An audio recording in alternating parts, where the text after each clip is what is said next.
ถ้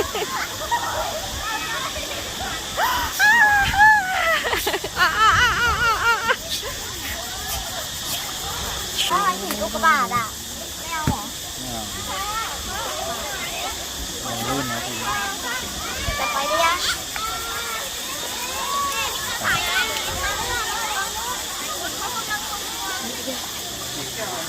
เอาข้าวล้างน้ำเลย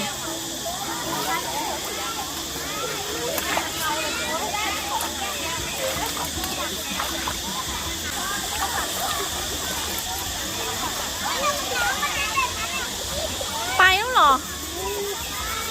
เอาเลยเดี๋ยวเอาตังค์ไป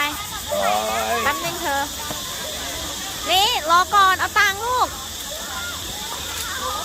ว่าปวดเข่า หญิงสาวเต้นข้างเป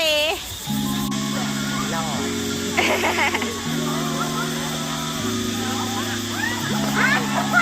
ครับเจออะไรนะ